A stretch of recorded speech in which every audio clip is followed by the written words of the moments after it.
Good morning all students. आज BA second year code A261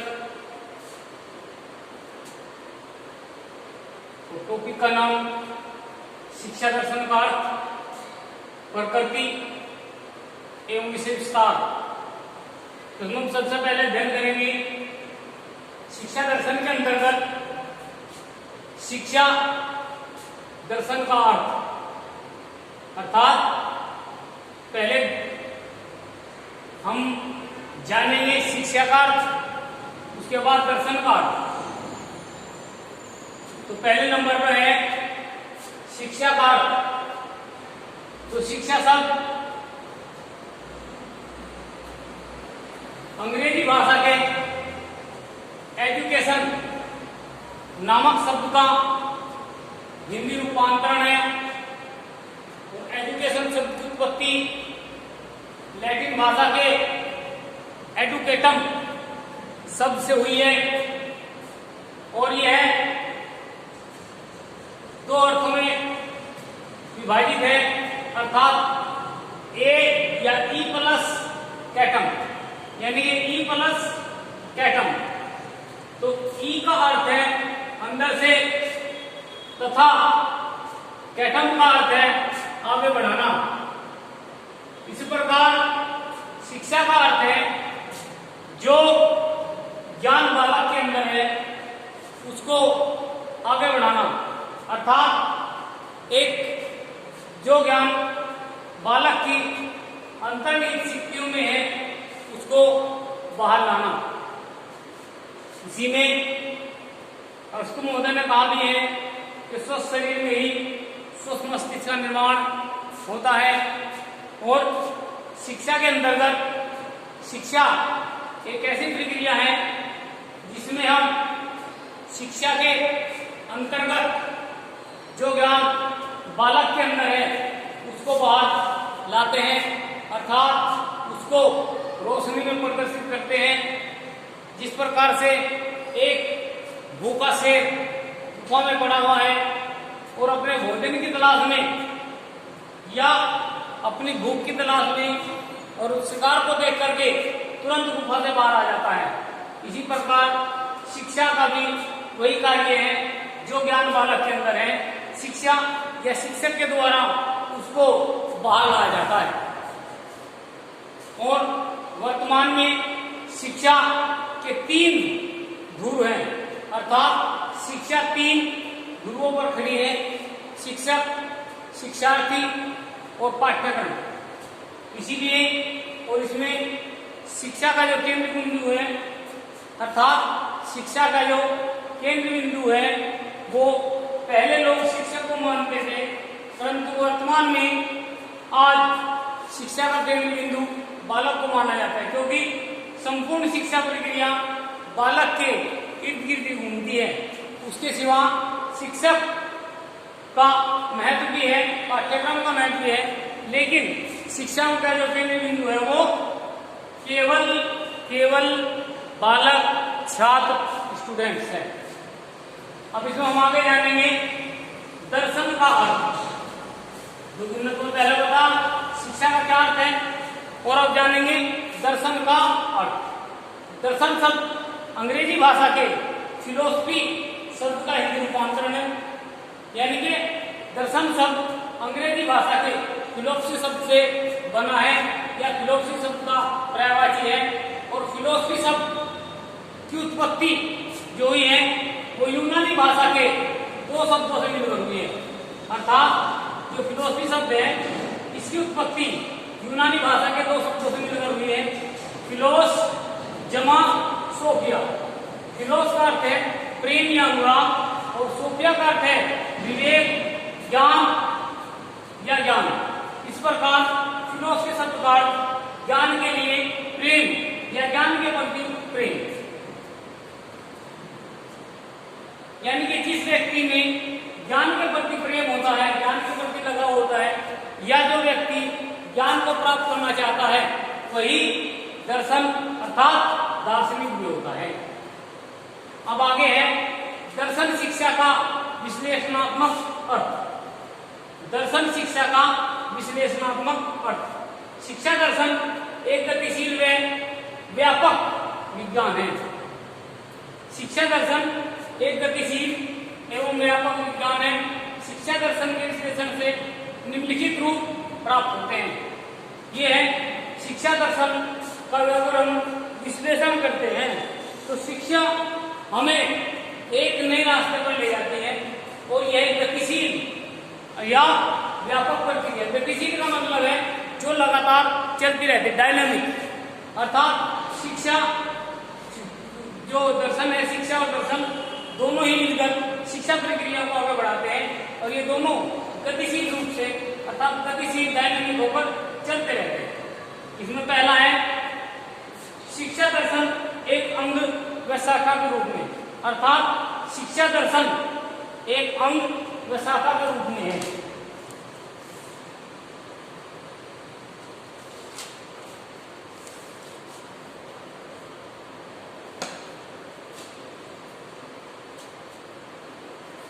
प्राचीन समय में भी और आज के समय में भी शिक्षा शास्त्री और शिक्षा के जो दार्शनिक हैं वह शिक्षा को दर्शन के अंतर्गत अर्थात शिक्षा का एक अंग ही मानते हैं और इसी शाखा के रूप में स्वीकार करते हैं।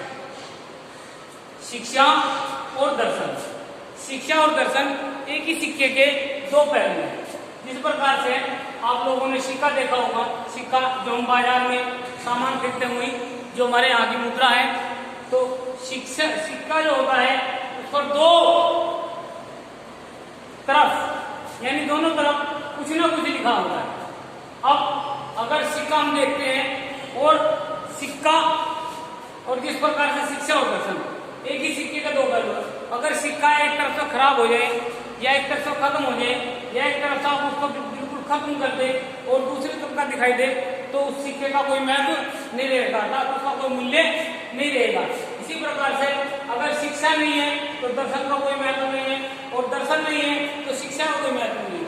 इसलिए शिक्षा और दर्शन एक ही सिक्के के दो पहलू हैं। अर्थात शिक्षा दर्शन के एक अंग व शाखा के रूप में कार्य करता है। अगर जिस प्रकार से जीवन है चलने वाली या चलाने वाली दो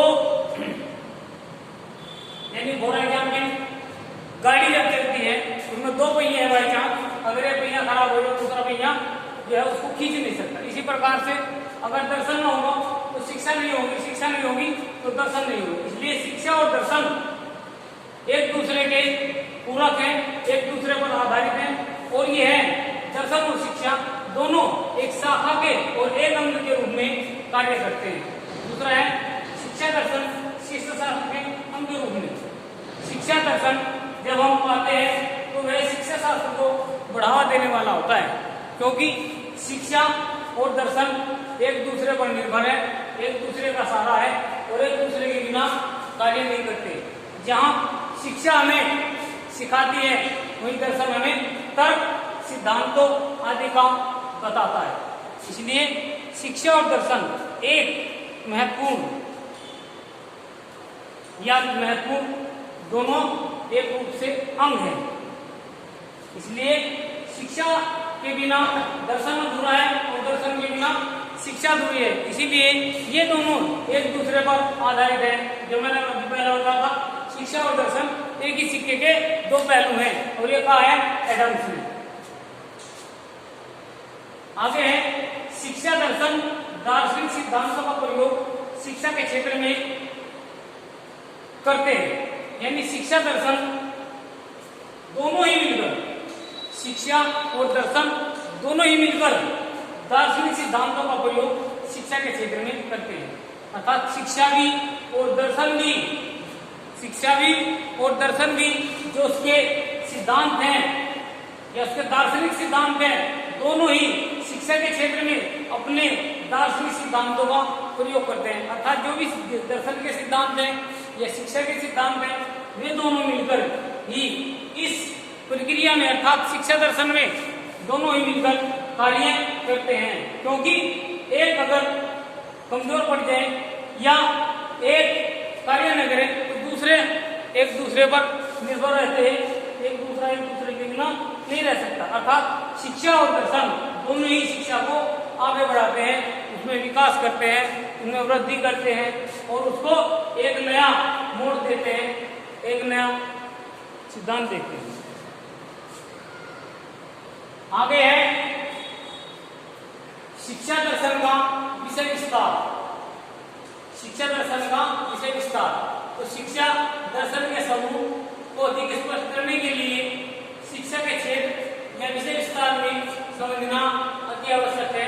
इस प्रकार अर्थात शिक्षा दर्शन का जो विषय विस्तार होता है, विषय विस्तार का मतलब बड़े पैमाने पर बड़ा, तो इसके समूह को अधिक स्पष्ट करने के लिए शिक्षा के क्षेत्र जो भी है और उसके विषय विस्तार है वो समझना आवश्यक है। और जिस प्रकार है, नंबर 1 है शिक्षा दर्शन की प्रकृति व स्वरूप का अध्ययन। अर्थात शिक्षा दर्शन की प्रकृति और स्वरूप का अध्ययन। शिक्षा दर्शन के अंतर्गत शिक्षा और दर्शन दोनों ही प्रकृति व स्वरूप का अध्ययन किया जाता है। अर्थात शिक्षा दर्शन की या शिक्षा दर्शन में जब हम अध्ययन करते हैं उसकी प्रकृति व स्वरूप दोनों का अध्ययन किया जाता है। स्वरूप और प्रकृति जब जानते हैं किस प्रकार से इसकी नेचर कैसी है, इसका स्वभाव कैसा है, यही शिक्षा और दर्शन की प्रकृति और स्वरूप है। अर्थात जिसके अंतर्गत हम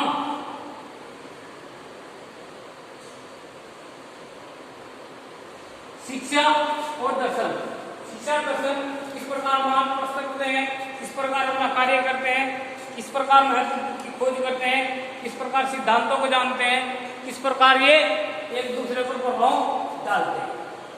नेक्स्ट है दर्शन एवं शिक्षा के संबंध का अध्ययन।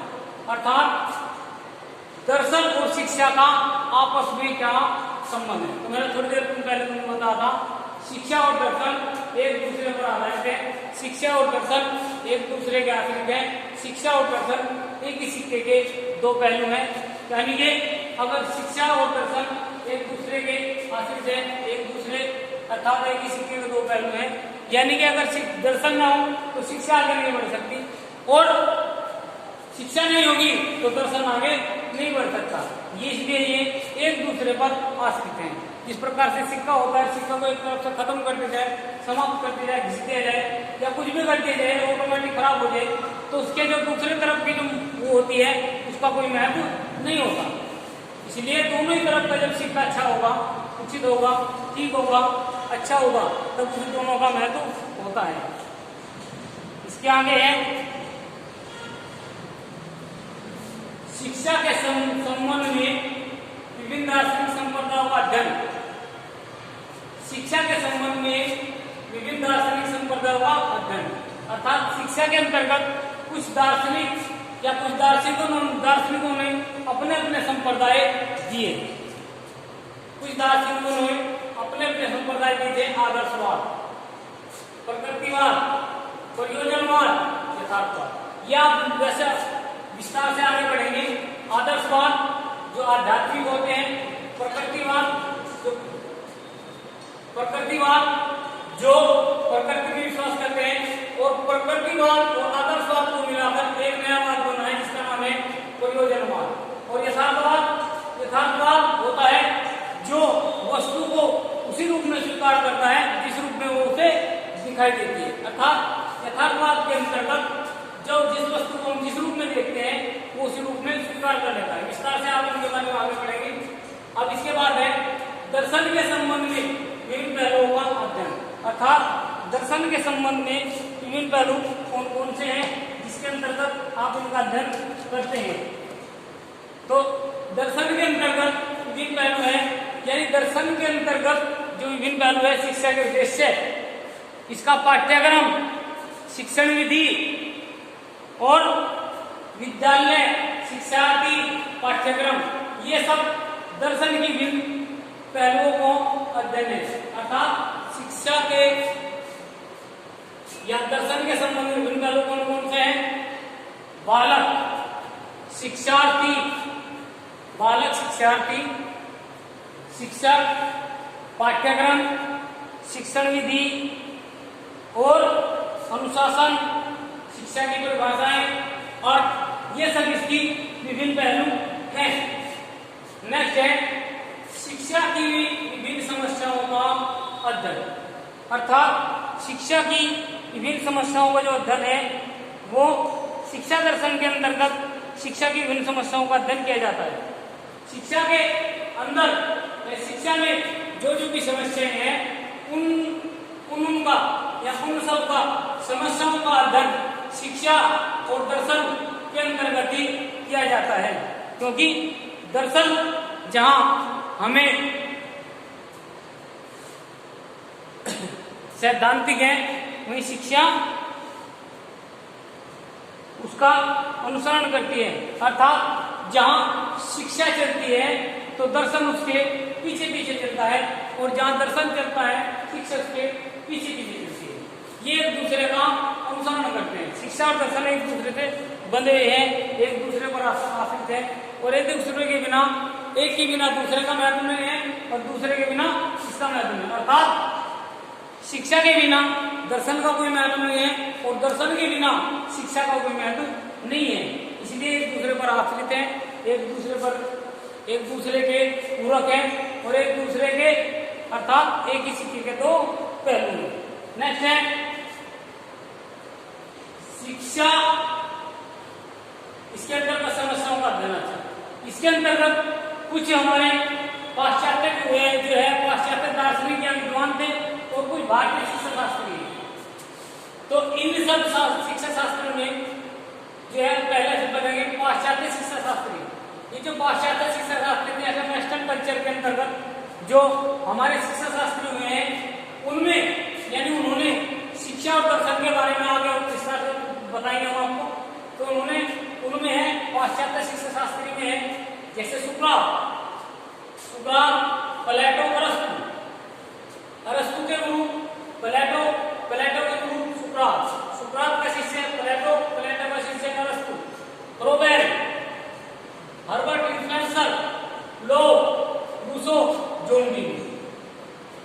ये तो है हमारे पाश्चात्य शिक्षा शास्त्री, अर्थात सुकरात, प्लेटो, अरस्तु, रोबेर, हर्बर्ट स्पेंसर, रूसो ने क्या सिद्धांत दिया था? प्रकृतिवाद। रूसो का जो सिद्धांत था, रूसो का जो मानना था प्रकृतिवाद था, रूसो प्रकृति में विश्वास करता है। जॉन डीवी और आदि। अब इसके बाद नेक्स्ट पे है भारतीय शिक्षा शास्त्री। भारतीय शिक्षा शास्त्री के अंतर्गत अर्थात हमारे जहाँ पाश्चात्य शिक्षा शास्त्री हैं उसी में ही हमारे भारत में भी कम नहीं है या हमारे भारत के भी पीछे नहीं है। हमारे भारत के भी शिक्षा शास्त्री हुए हैं जो या जिनके नाम इस प्रकार से हैं जैसे रविंद्रनाथ टैगोर आप लोगों ने नाम सुना होगा, जिन्होंने गीतांजलि पुस्तक लिखी और गीतांजलि पुस्तक पर उन्हें नोबेल पुरस्कार दिया गया और इस क्रम में नोबेल पुरस्कार प्राप्त करने वाले पहले भारतीय भी बने, अर्थात साहित्य में नोबेल पुरस्कार करने वाले पहले भारतीय श्री रविंद्रनाथ टैगोर, जिनकी रचना गीतांजलि। महात्मा गांधी को आप लोग जानते हैं, जिन्होंने सत्याग्रह आंदोलन चला, सत्य हिंसा के पुजारी थे और हमेशा देश की भलाई के लिए उन्होंने कार्य किया जितना हो सके। महर्षि अरविंद भी जो पंडिचेरी में आश्रम यानी कि जिनका पंडिचेरी में आश्रम था, उन्होंने भी शिक्षा के क्षेत्र में अनेक कार्य किए। विस्तार से आप आगे पढ़ेंगे इनके बारे में। और दयानंद सरस्वती को पूर्व यानी सभी जानते हैं, जिन्होंने आर्य समाज की स्थापना की और आज भारत ही नहीं अनेक देशों में आर्य समाज अपनी प्रगति पर है, अर्थात आर्य समाज को मानने वाले व्यक्ति आज भी और आगे भी रहेंगे। नेक्स्ट है श्रीमती इनवेसेंट। ये एक